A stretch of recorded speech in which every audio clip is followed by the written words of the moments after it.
Buenas noches, queridos hermanos y hermanas de Honduras. Mi esposa y yo estamos muy contentos de estar con ustedes.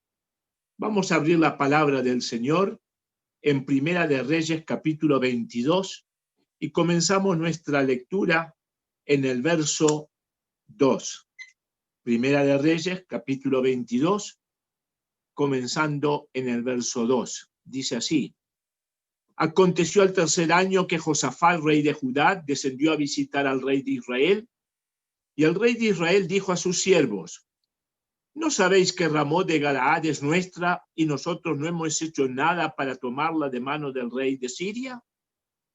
Luego preguntó a Josafat: ¿Quieres venir conmigo a pelear contra Ramot de Galaad?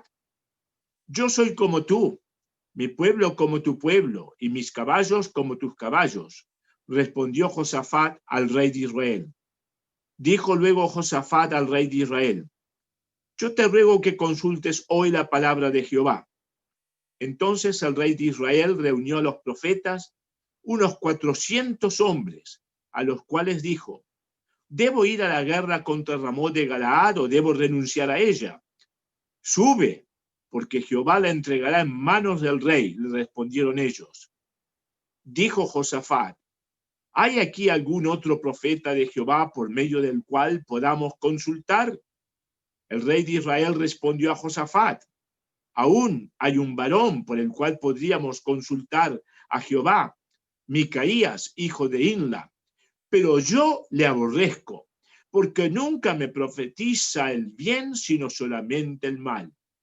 No hable así el rey, dijo Josafat. Entonces el rey de Israel llamó a un oficial y le ordenó: Trae pronto a Micaías, hijo de Inla. El rey de Israel y Josafat, rey de Judá, estaban sentados cada uno en su silla, vestidos con sus ropas reales, en la plaza junto a la entrada de la puerta de Samaria, mientras todos los profetas profetizaban delante de ellos.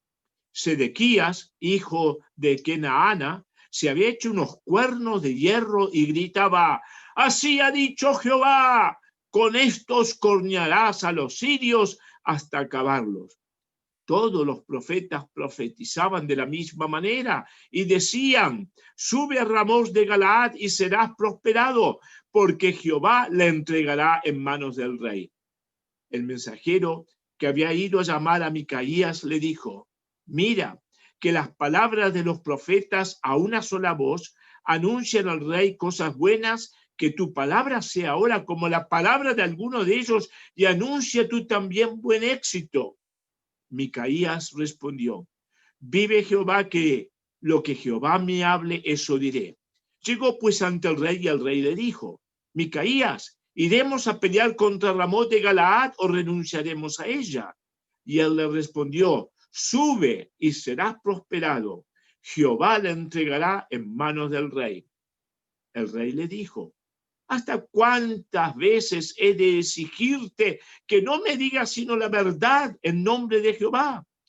Entonces él dijo: He visto a todo Israel esparcido por los montes como ovejas que no tienen pastor. Jehová ha dicho: estos no tienen señor, que cada cual vuelva a su casa en paz. El rey de Israel dijo a Josafat: ¿No te lo había dicho yo? Ninguna cosa profetiza él acerca de mí, sino solamente el mal. Entonces él dijo: Oye pues la palabra de Jehová. Yo vi a Jehová sentado en su trono y todo el ejército de los cielos estaba junto a él, a su derecha y a su izquierda. Jehová dijo: ¿Quién inducirá acá para que suba y caiga en Ramot de Galaad? Uno decía de una manera y el otro decía de otra. Entonces se adelantó un espíritu, se puso delante de Jehová y le dijo: Yo lo induciré. Jehová le preguntó: ¿de qué manera? Y él dijo: Saldré y seré un espíritu de mentira en la boca de todos sus profetas. Jehová le dijo: Tú conseguirás inducirlo. Ve pues y hazlo así. Ahora Jehová ha puesto un espíritu de mentira en la boca de todos tus profetas y ha decretado el mal en contra tuya. Entonces se acercó Sedequías, hijo de Kenaana, y golpeó a Micaías en la mejilla, diciendo: ¿Por dónde se me fue el espíritu de Jehová para hablarte a ti? Y Micaías respondió: tú mismo lo verás el día en que te vayas metiendo de aposento en aposento para esconderte. Entonces el rey de Israel dijo: toma a Micaías y llévalo ante Amón, gobernador de la ciudad, y ante Joás, hijo del rey. Tú les dirás: así ha dicho, echad a este en la cárcel y mantenerlo con pan de angustia y con agua de aflicción hasta que yo vuelva en paz. Micaías respondió: si logras volver en paz, Jehová no ha hablado por mi boca. Y a continuación dijo: oíd, pueblos todos. Subió pues el rey de Israel junto con Josafat, rey de Judá, a Ramot de Galaad. Y el rey de Israel dijo a Josafat: yo me disfrazaré y entraré en la batalla. Tú ponte tus vestidos. El rey de Israel se disfrazó y entró en la batalla. Pero el rey de Siria había mandado a los 32 capitanes de sus caballos, diciendo: no peleéis ni con grande ni con chico, sino solo contra el rey de Israel. Cuando los capitanes de los carros vieron a Josafat, dijeron: ciertamente este es el rey de Israel, y se volvieron contra él para atacarlo. Pero el rey Josafat gritó al ver los capitanes de los carros que no era el rey de Israel, se apartaron de él. Pero un hombre disparó su arco al azar e hirió al rey de Israel por entre las junturas de la armadura. Por lo que dijo él a su cochero: da la vuelta y sácame del campo, pues estoy herido. Aquel día había arreciado la batalla y el rey tuvo que ser sostenido en su carro frente a los sirios. A la caída de la tarde murió, y la sangre de la herida corría por el fondo del carro.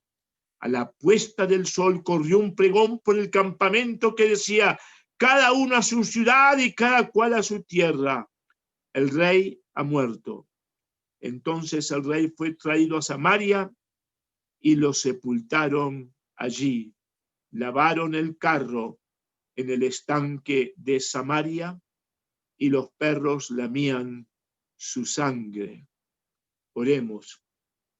Padre bendito, pedimos tu bendición sobre tu palabra y pedimos, Señor, que tú bendigas a cada hermano y hermana que está escuchando el ministerio, para que nuestras vidas sean más cerca de ti y el nombre del Señor Jesucristo sea glorificado. En su santísimo nombre. Amén. Comienza nuestra lectura en el versículo 2 diciendo: y aconteció al tercer año que el rey Josafat, rey de Judá, descendió al rey de Siria. Si leemos en Segunda de Crónicas, donde está la misma historia, veríamos que se hizo una gran fiesta. Después de todo, el hijo de Josafat se había casado con la hija del rey Acab. Lo que no sabía Josafat cuando le hacen una gran fiesta, que en un sentido él mismo iba a tener que pagar por el precio, y los gastos de esa fiesta van a ser muy costosos. Sin duda todos estaban contentos en esa gran festividad. La comida es abundante y deliciosa. El vino es de primera clase. Lo que empieza con un viaje de cortesía entre los reyes de los dos países, sin embargo, se va a complicar.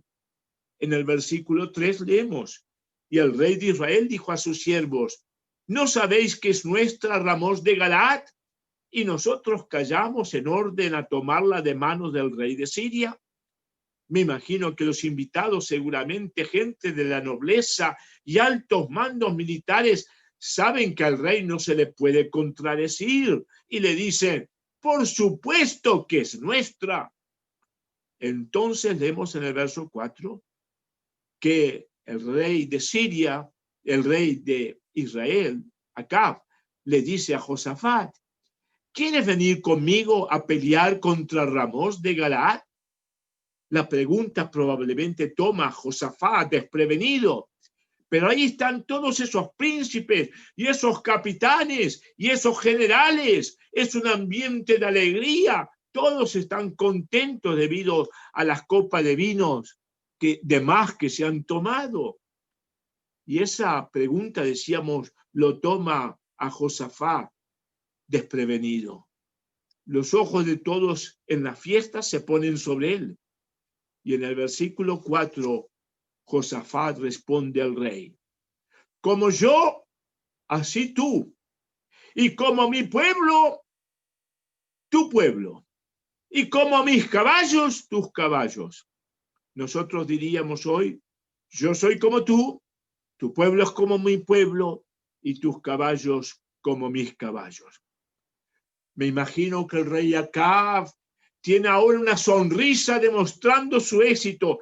Ahora va a tener la colaboración de otro ejército para conquistar esta ciudad. Pero la respuesta de Josafat, si bien es muy buena desde el punto de vista de relaciones públicas, no es correcta. Josafat era un hombre que tenía temor de Dios. Acab era un hombre que no tenía temor de Dios. El pueblo de Judá, con sus altos y bajos, tenía algo de temor de Dios y tenía episodios de avivamiento espiritual. El pueblo de Israel, es decir, el norte, tenía muy poco o nada de temor de Dios, y la idolatría y el culto a los dioses paganos de Baal era muy común. Josafat y Acab no eran iguales. Judá e Israel no eran iguales. Lo único que eran iguales eran los caballos. Hermanos y hermanas, cuando lo único que se tiene en común son los caballos, no hay base para proyectos conjuntos, no hay base para comunión. Las Escrituras nos dicen: no os juntéis en yugo con los infieles, porque ¿qué compañía tiene la justicia con la injusticia? ¿Y qué comunión la luz con las tinieblas? ¿Y qué concordia Cristo con Belial? ¿O qué parte el fiel con el infiel? ¿Y qué concierto el templo de Dios con los ídolos? Segunda de Corintios capítulo 6. Y la respuesta es: no hay concordia, no hay parte, no hay concierto. Pienso que tan pronto como Josafat dice esto, se da cuenta que se ha apresurado, que nunca tendría que haber hecho una decisión tan importante sin consultar la voluntad de Dios. Y nosotros también muchas veces hacemos lo mismo. ¿Cuántas veces nos precipitamos a hacer una decisión y que luego lamentamos por muchos años? Cada vez que consultamos a nuestro Dios, después que la decisión fue hecha, no va a ser fácil volver atrás. Y leemos en el versículo 5, y dijo luego Josafat al rey de Israel: yo te ruego que consultes hoy la palabra de Jehová. El rey Acab no tiene problemas y le pone delante a 400 profetas. Yo me los imagino, los coloca de 20 al frente y 20 al fondo, total 400. ¡Qué espectáculo! Por lo visto había abundancia de profetas. Quizás había una fábrica de profetas cerca. Sin duda que los tenía pronto y preparados para el espectáculo. Pero estos no eran profetas temerosos de Jehová. Eran profetas optimistas, pero de optimismo sin fundamento. Un optimismo basado en la imaginación de ellos mismos. Me los imagino con vestiduras especiales, resaltando sus funciones de profetas. Pero si los miramos de cerca, me los imagino que parece más un grupo de hippies de rock and roll de los años 1960. Se parecen más a esos que a los profetas como Elías, Eliseo o Isaías.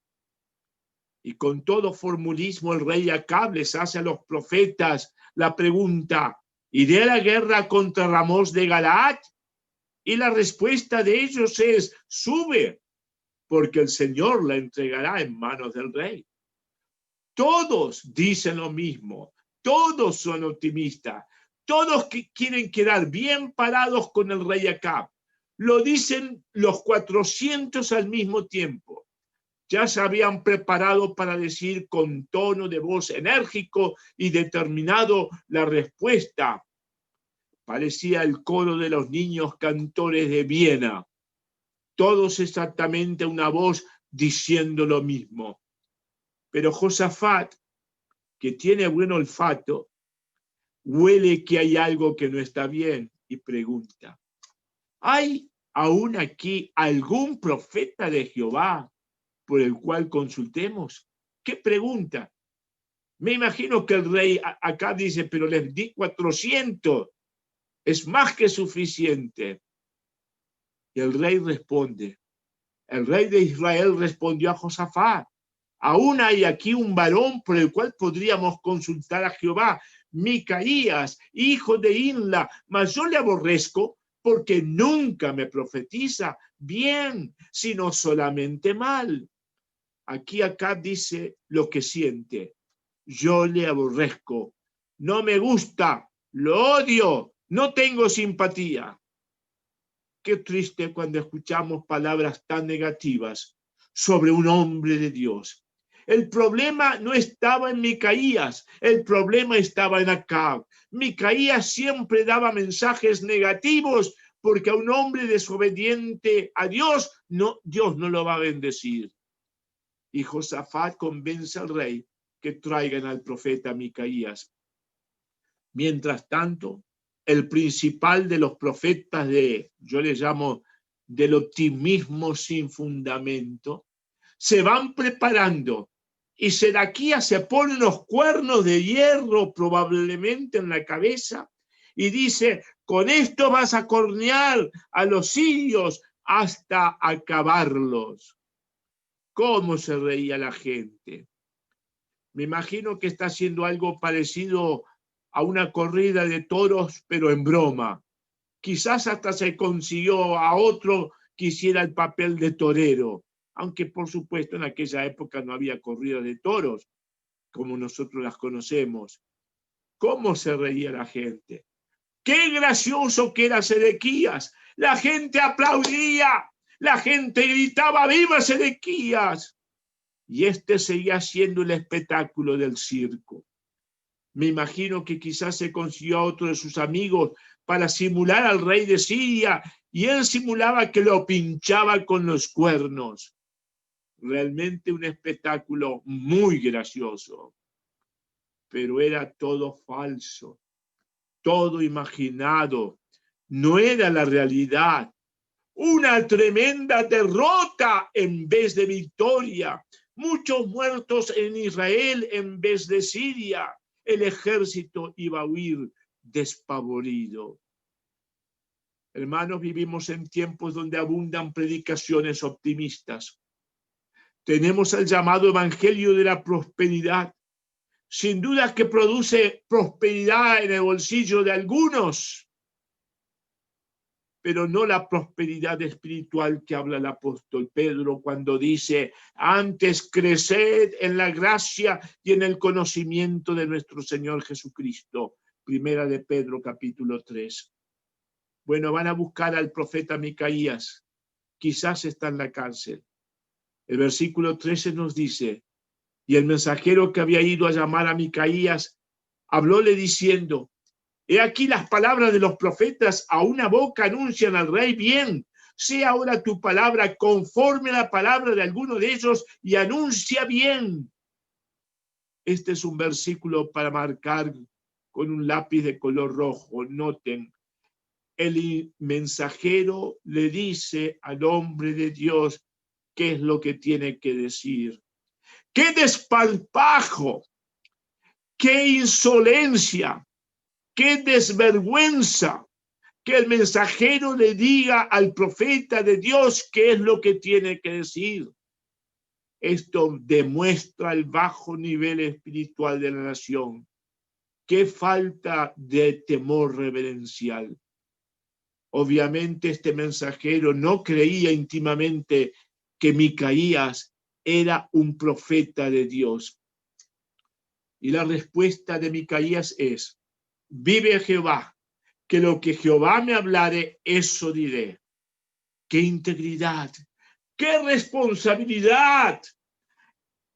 ¡Qué cometido a su Señor! Llegan delante de los dos reyes y todas sus comitivas. Y el rey Acab le hace la misma pregunta: ¿iré a la guerra? Hermanos, qué importante buscar la dirección del Señor en nuestras vidas. Noten que el Señor nunca nos va a dirigir a hacer algo en contra de los preceptos de su palabra. Si usted tiene la posibilidad de trabajar en un lugar de actividades turbias o muy cuestionables, no le pida al Señor qué debe hacer. Las Escrituras nos dicen claramente que el creyente tiene que andar honestamente, no solo delante de Dios, sino también delante de los hombres.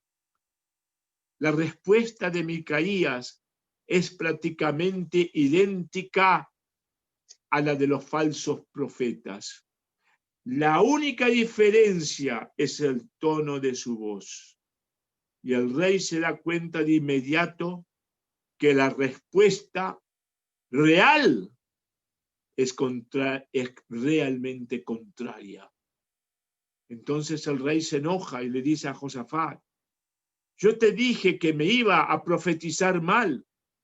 Y el profeta de Dios dice: yo vi a todo Israel esparcido por todos los montes como ovejas que no tienen pastor. Y Jehová dijo: estos no tienen Señor, vuélvase cada uno a su casa en paz. El veredicto es terminante.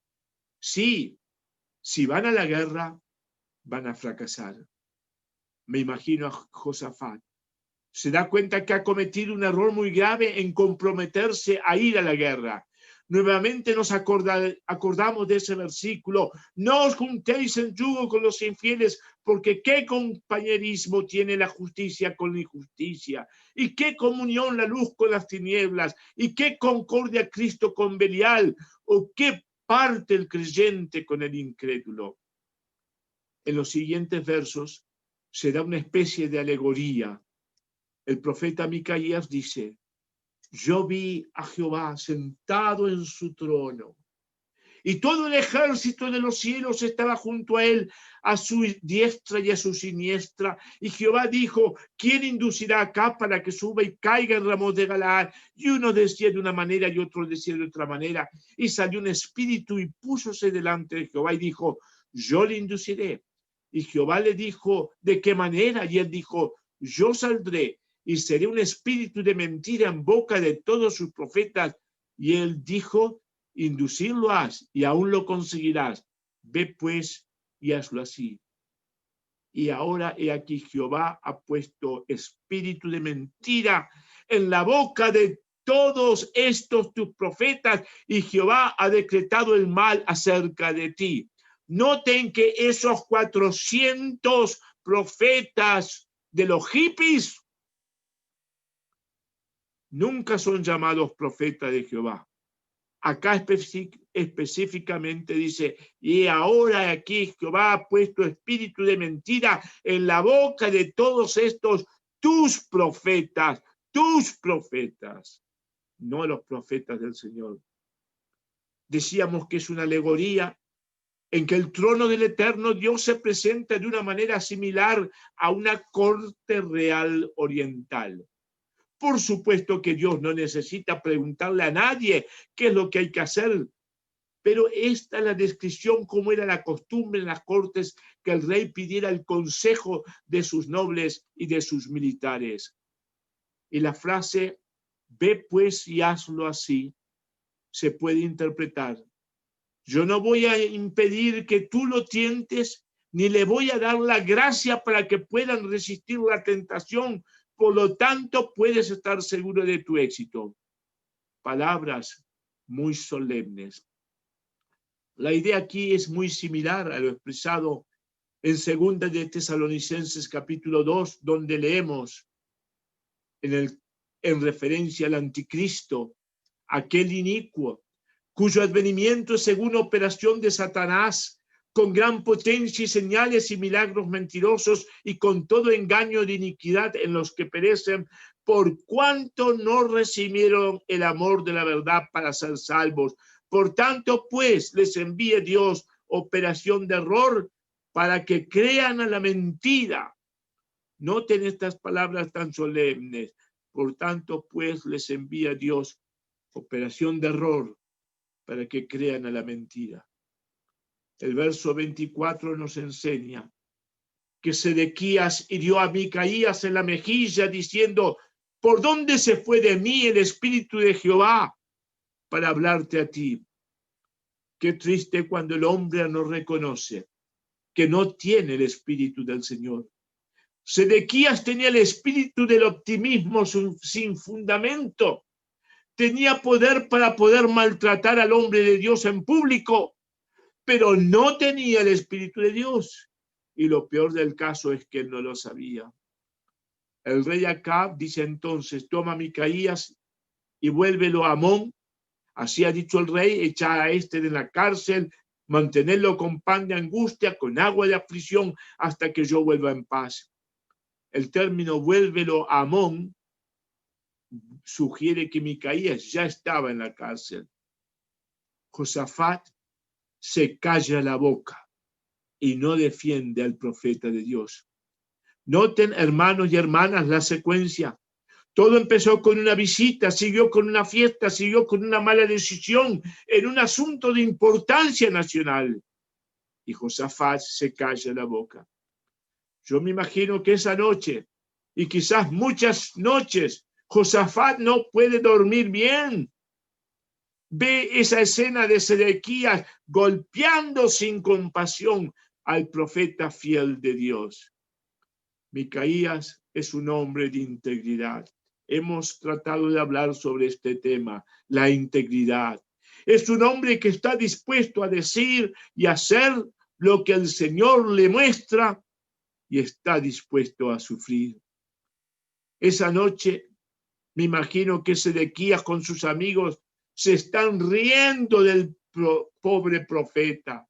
Están comiendo y bebiendo alcohol en abundancia.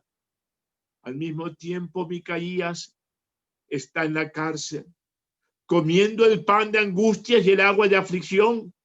Uno está durmiendo en una cama de lujo, el otro está tirado en un suelo con insectos y vaya a saber qué más. Pero la gran diferencia es que uno ha sido un payaso y el otro ha sido un siervo fiel. Uno ha sido un payaso y el otro ha sido un siervo fiel. Hermanos, hemos sido llamados no a ser payasos, hemos sido llamados a ser siervos fieles. Uno vio un cuerno de toros para hacer reír la gente y otro vio el trono de Dios y a Dios en su majestad.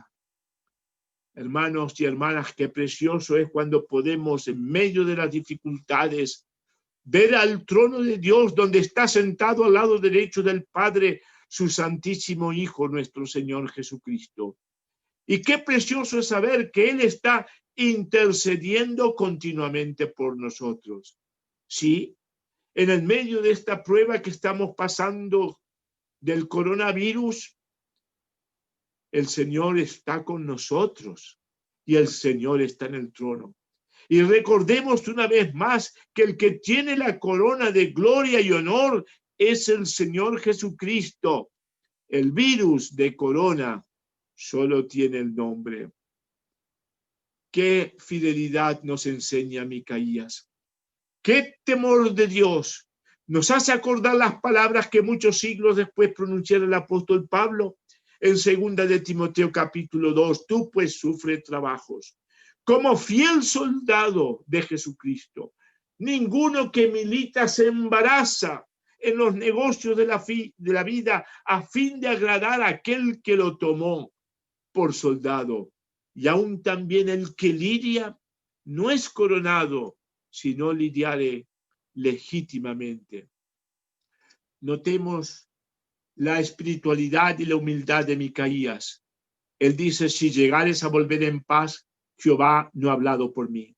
Es decir, si mi profecía no se cumple, no es porque Dios fracasó, sino que el Señor no ha hablado por mí. Bueno, a esta parte del partido creo que Josafat ya se está agarrando la cabeza diciendo: ¿en qué lío me metí?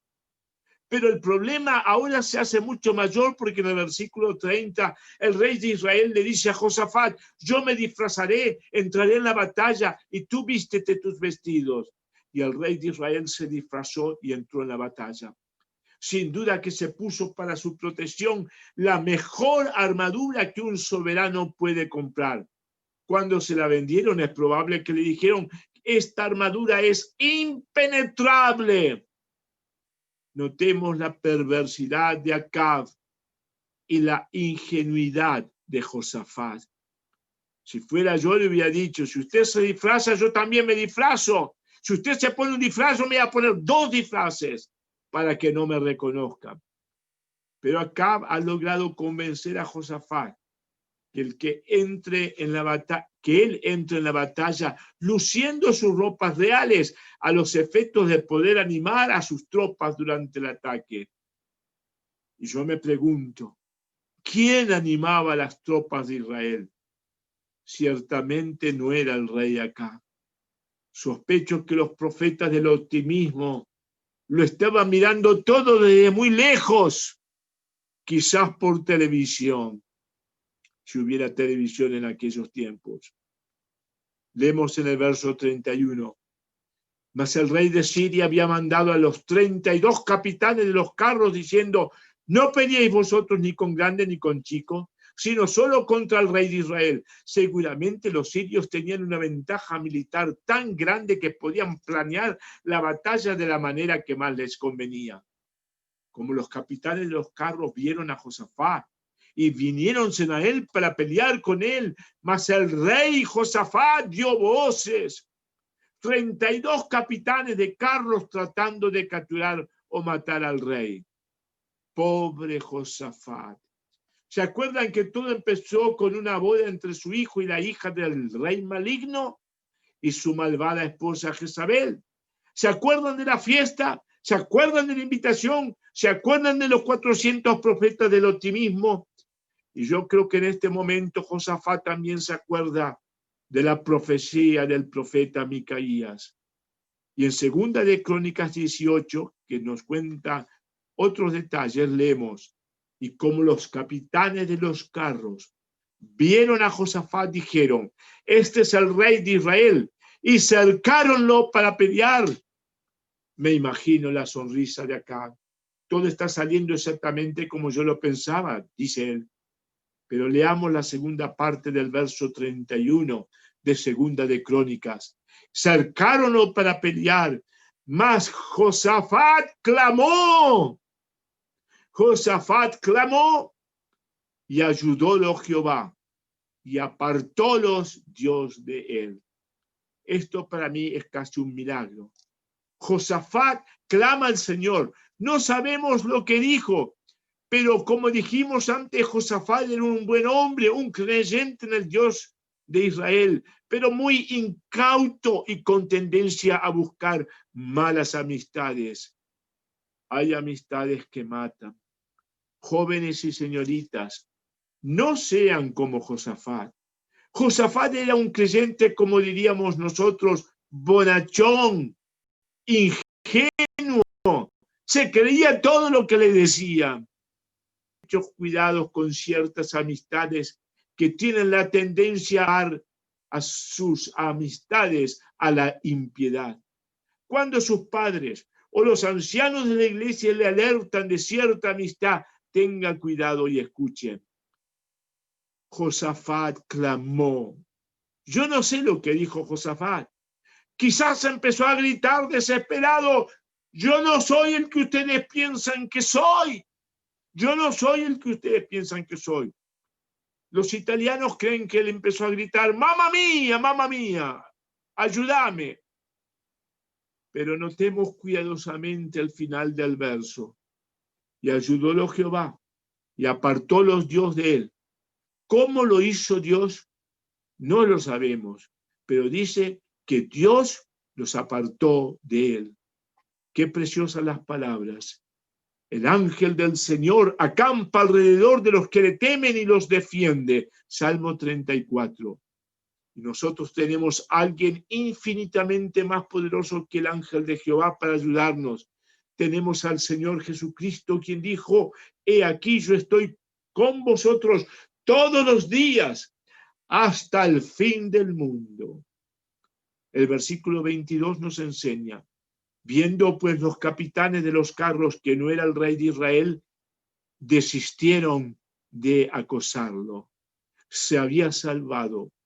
Mejor dicho, Dios había tenido misericordia de él y lo salvó de una manera absolutamente providencial.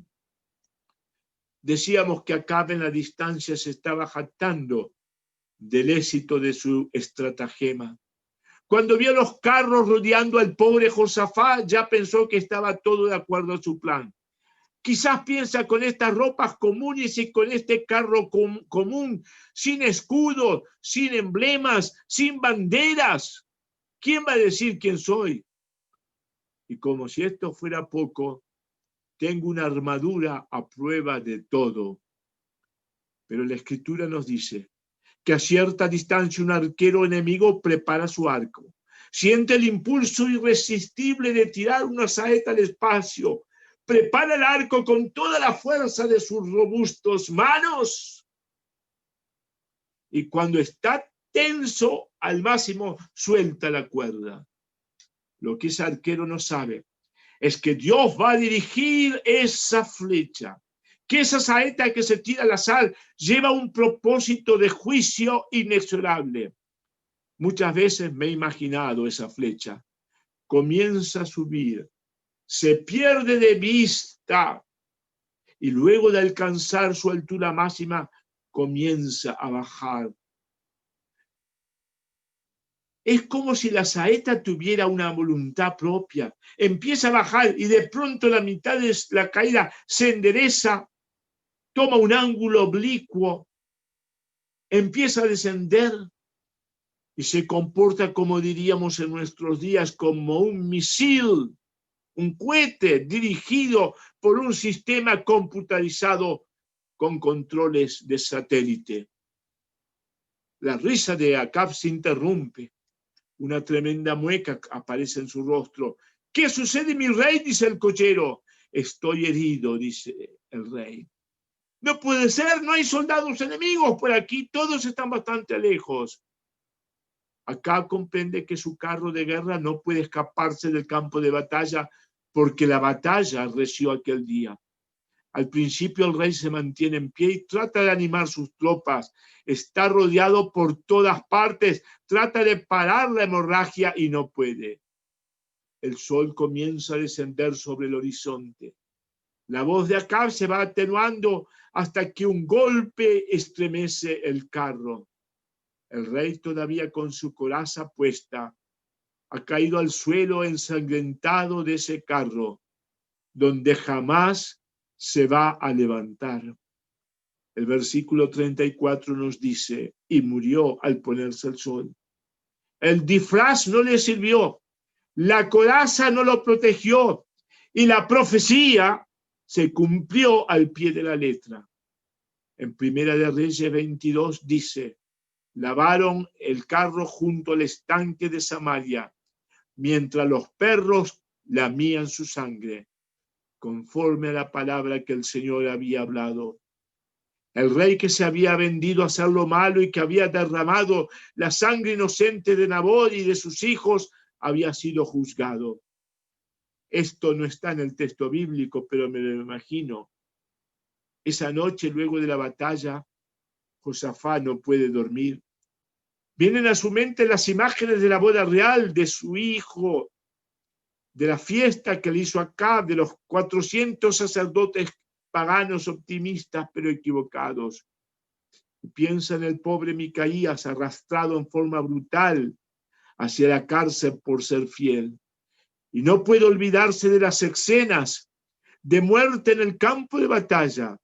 Recuerda los carros y los capitanes apuntando sus flechas y lanzas hacia él. Y Josafat sabe que no está contento con lo que él ha hecho. El Señor en su misericordia lo escuchó y lo salvó de la crisis, pero las cuentas con el Señor no están todavía arregladas. Y antes de llegar a Jerusalén, le sale al encuentro el vidente Jehú, para darle un mensaje del Señor y dice al rey, como leemos en Segunda de Crónicas, capítulo 19, al impío das ayuda y amas a los que aborrecen a Jehová, pues la ira de la presencia de Jehová será sobre ti por ello. Pero Jehú agrega, empero se han hallado en ti buenas cosas, porque cortaste de la tierra los bosques y has apercibido tu corazón a buscar a Dios. Es interesante que hay varios hechos, diríamos, sobrenaturales en este pasaje bíblico. En primer lugar, el cumplimiento al pie de la letra de la profecía del Micaías con el rey Acab muriendo en la batalla. Una y otra vez en esta historia vemos la soberanía de Dios. Los hombres creen que pueden hacer lo que quieren y aún abusarse de los débiles, pero el Señor es el juez infalible y a su debido tiempo lo va a juzgar. El segundo hecho maravilloso es la visión del Señor en su trono. El Señor en su gloria maravillosa, dominando todo y determinando todo. Hablando del Señor Jesucristo, el apóstol Pablo dice, por lo cual Dios lo exaltó a lo sumo y le dio un nombre que sobre todo nombre, para que en el nombre de Jesús se doble toda rodilla. El tercer hecho inusitado es la salvación de Josafat. No se nos dan detalles, pero el Señor lo ayudó. Sabemos que de alguna manera los generales enemigos pudieron reconocer que Josafat no era el rey. Eso tiene que haber sido una obra muy especial de Dios. No había fotografías para que las caras fueran fácilmente reconocibles. Cuarto lugar, el hecho impresionante, la flecha tirada al azar. Las posibilidades que pudiera penetrar la armadura de Acab eran mínimas. De la misma manera que la onda de David halló su blanco a pesar del yelmo de Goliat. No hay disfraz, no hay armadura que proteja contra el justo juicio de Dios. Quinto hecho sobrenatural, y tiene que ver con la limpieza del carro de Acab luego de su muerte. Hermanos, las consecuencias de establecer relaciones muy peligrosas. Hay relaciones que matan. Segundo, las consecuencias de decisiones apresuradas sin buscar cuidadosamente la voluntad del Señor. Tercero, Micaías es un ejemplo del creyente de integridad y fidelidad al Señor. Cuarto, el ciclo de las decisiones de Josafat que hemos visto. Quinto, el juicio inexorable sobre los impíos. 6. Nuestro Dios pronto a socorrernos, aún en situaciones de crisis. Séptimo, la evidencia de la soberanía absoluta de Dios. El Señor está en su trono inconmovible y eterno, y su voluntad siempre se cumple. Cuando Esteban fue apedreado, las Escrituras nos dicen, él estando lleno del Espíritu Santo, puesto los ojos en el cielo, vio la gloria de Dios y a Jesucristo que estaba a la diestra de Dios. Y dijo, he aquí veo los cielos abiertos y al Hijo del Hombre que está a la diestra de Dios. Y en Hebreos capítulo 12 leemos, puestos los ojos en el autor y consumador de la fe en Jesús, el cual, habiéndole sido propuesto gozo, sufrió la cruz, menospreciando la vergüenza, y sentóse a la diestra del trono de Dios. En Hebreos capítulo 1 leemos, el cual siendo el resplandor de su gloria y la misma imagen de su sustancia, y sustentando todas las cosas con la palabra de su potencia, habiendo hecho la purificación de nuestros pecados por sí mismo, se sentó a la diestra de la majestad en las alturas. Y en Primera de Pedro capítulo 3 leemos, hablando del Señor Jesucristo, el cual está a la diestra de Dios, habiendo subido al cielo, estando a él sujeto los ángeles, potestades y virtudes. En Apocalipsis 3, al que venciere yo le daré que se siente conmigo en mi trono, así como yo he vencido y me he sentado con mi Padre en su trono. Y en Hebreos capítulo 4, lleguémonos pues confiadamente al trono de la gracia para alcanzar misericordia y hallar gracia para el oportuno socorro. Y no podemos dejar de citar Hebreos 8. Así que la suma acerca de lo dicho es: tenemos tal pontífice que se asentó a la diestra del trono de la majestad en los cielos. Hermanos y amigos, el Señor está en el trono. Las Escrituras nos enseñan en Romanos 15, las cosas que se escribieron antes para nuestra enseñanza se escribieron, a fin de que por la paciencia y la consolación de las Escrituras tengamos paciencia. Para nuestros amigos que todavía no han depositado su fe en el Señor Jesús, en Romanos capítulo 5 leemos: justificados pues por la fe, tenemos paz para con Dios por medio de nuestro Señor Jesucristo. Y la Biblia enseña claramente que la justificación es exclusivamente por la fe, no es por la fe y las obras. La justificación, del punto de vista bíblico, es un acto judicial haciendo un veredicto no culpable y por lo tanto excluyendo toda posibilidad de condenación. Alguien ha dicho que es una declaración legal que se hace en un momento, pero que tiene un resultado continuo y no es un proceso continuo. Tenemos paz para con Dios. Alguien ha dicho: la guerra ha terminado, las hostilidades han cesado. Por la obra del Señor Jesús, todas las causas de enemistad entre nuestras almas y Dios han sido removidas. Hemos sido cambiados de enemigos a amigos por el milagro de la gracia, por medio de nuestro Señor Jesucristo. Sí, por medio de aquel que vino a este mundo a buscar y a salvar lo que se había perdido.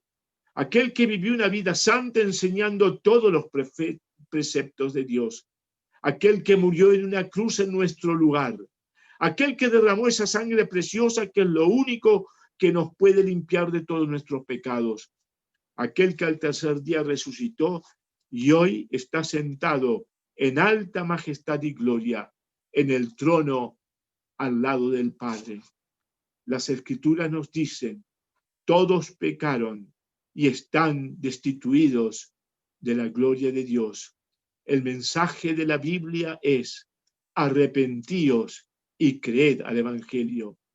En Juan capítulo 6 dice: el que tiene al Hijo tiene la vida, el que no tiene al Hijo no tiene la vida. Cuando el Señor dice el que tiene al Hijo tiene la vida, significa la vida eterna. La vida por la eternidad en la presencia de Dios es para aquellos que aceptan el perdón de los pecados. Que el Señor bendiga su santa palabra.